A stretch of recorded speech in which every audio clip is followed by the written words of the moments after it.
첫 코너 사진 한 장은 질병관리본부 정은경 본부장님 이 간곡한 당부를 이렇게 커리컬처를 통해서 전합니다. 잘 하시죠?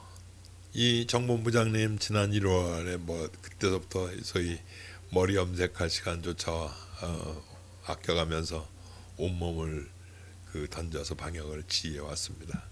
그는 지난번 인터뷰 때도 아주 간곡하게 이번 주말은 제발 집에 좀 계셔 주십시오. 그리고 방역 지침, 마스크 쓰는 것, 거리 지키는 것, 손 닦는 것 반드시 좀 지켜주십시오. 지금 매우 심각합니다. 그분이 당부가 아니라 오히려 차라리 호소하는 것 같았습니다. 근데 그 호소가 그려진 그림 옆에는 한 아이가 교회를 나가고 있습니다. 그러면서 예수님께서는 좀 위험하니 당분간 교회 안 나와도 된다 이렇게 말하는 것 같은데, 아이는 예배를 멈추면 안 된다는 목사님 말씀, 또 목사님께서 책임진다고 하셨다면서 교회로 달려가는 모습이 함께 그 그림에 있습니다. 평생 교회를 통해서 그리스도를 전하는 목회자로 살아온 저로서는 정말 너무너무 많이 죄송하고 아프고 참담합니다. 부끄럽기도 하고요. 하지만 나는 그런 목사는 다르다 이런 말로 도망가고 싶지는 않습니다. 하지만 분명 저들은 틀렸습니다. 여전히 그들은 자신들이 적대 세력으로부터 바이러스로 테러 당했다고 주장하고, 심지어는 치료하는 의료진들에게 침을 뱉고 너도 한번 당해봐라. 또 그 정당성을 고집하기 위해서 가짜 뉴스를 뭐 우리들만 다 잡아갖고 다 뭐 코로나 확진을 한다든지 뭐 이런 가짜 뉴스를 유포하고, 그래서 아예 보건소는 가지도 못하게 하는, 저는요 이런 집단은 더 이상 교회일 수 없다고 생각합니다. 그 얘기는 결국 그들이 고백하는 하느님 역시 가짜일 수밖에 없습니다. 하느님이 가짜가 아니라 그들이 가짜 신도입니다.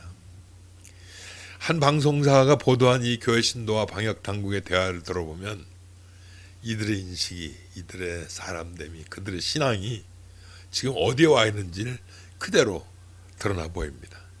잠깐 소개하겠습니다. 8월 20일 날 KBS 9시 뉴스 앵커의 눈 순서 그대로 한번 여러분들한테 들려드리고 합니다. 근데요. 네. 검사 확실히 병원 가셔서 받으셨어요? 네. 선생님이 검사를 안 받으셨는데 받았다고 하시거나 자가 격리를 설명드렸는데 다른 곳에 가시게 되면이 나 징역이나 벌금에 처해질 수 있어요. 근데 지금 역전되고 있어요. 보건소에서 양성으로 나왔는데요. 병 와서 되니까 음성으로 떴어요. 그래서 사랑제일교회 측에서 음성은 안 되고 보건소에서 이런 식으로 된 사람 국가에서 소송 들어가기로 했어요. 선생님, 정황 목사가 어떻게 됐든 선생님은 지금 검사 대상자신 거잖아요. 보건소는 못 믿겠다 이거죠. 보건소를 못 믿겠다 이거예요. 보건소 못 믿으시는 거라. 그러니까 보건소도 나한테 전화하지 말라고요. 못 믿고 딴 데서 받았으니까 왜 자꾸 전화해요. 병원 어디요? 이거 말하지 말라고요. 자기는 못 믿겠으니까. 소송자는 상대방 소송 당한 사람들한테 그걸 밝혀야 돼요? 왜 말을 번복하세요? 보건소 온다고 했다가 병원으로 왜 가시냐고요. 보건소는 잘못 얘기하면 저 잡으러 온다고 협박하니까 무서우니까 간다 그러죠. 그거는 무섭고 양성인 건 안 무서우세요? 양성이면 뭐 어쩌라고요? 양성이면 선생님도 걸리는 거고 양성 걸려가지고 건강이 나빠가지고 그걸 어떻게 장담해요? 지금 사람들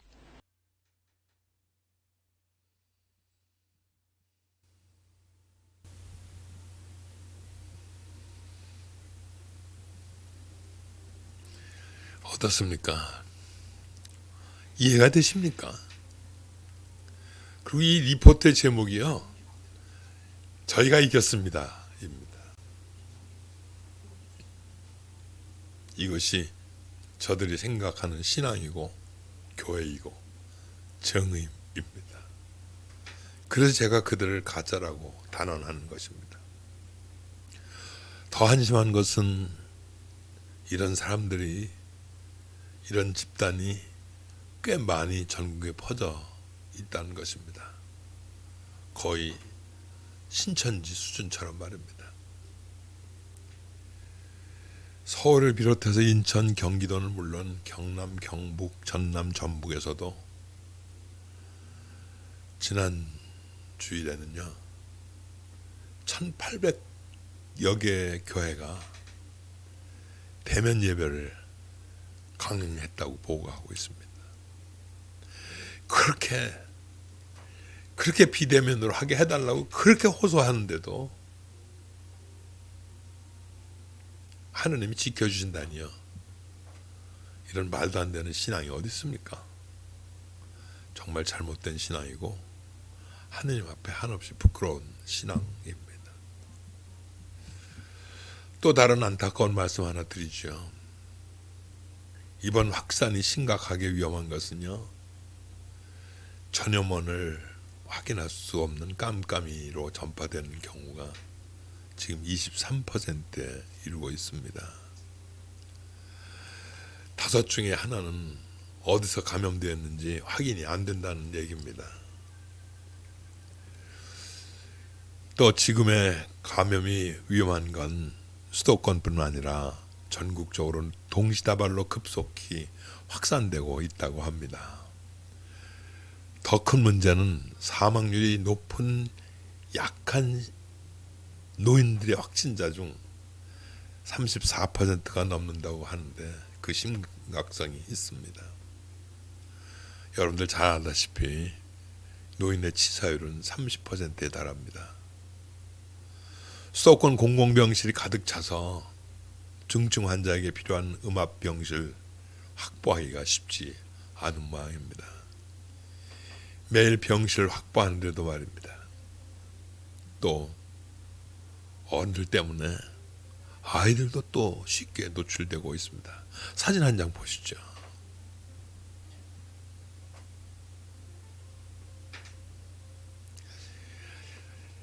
의료진이 아이를 포옹하고 있는 사진입니다. 그 사진에는 아이들아 미안하다, 너희들 잘못이 아니란다 이렇게 쓰여져 있습니다. 그렇습니다. 아이들이 무슨 죄가 있나요? 늘 어른들이 문제죠. 광복절에 광화문 집회에 간 할머니는 딸, 남편 그리고 손주들 모두 모든 가족들에게 코로나를 감염시켰습니다. 더 안타까운 것은 사랑하는 가족과 이웃의 목숨을 위협을 받는데도 불구하고 검사를 거부하고 자신의 행적을 속여 의료진을 골탕 먹이고 있습니다. 그리고 코로나 환자를 돌보는 의료진은 더 힘든 고통을 호소하고 있습니다. 한 SNS에 올라온 저는 코로나 전담 간호사입니다라는 제목의 글입니다.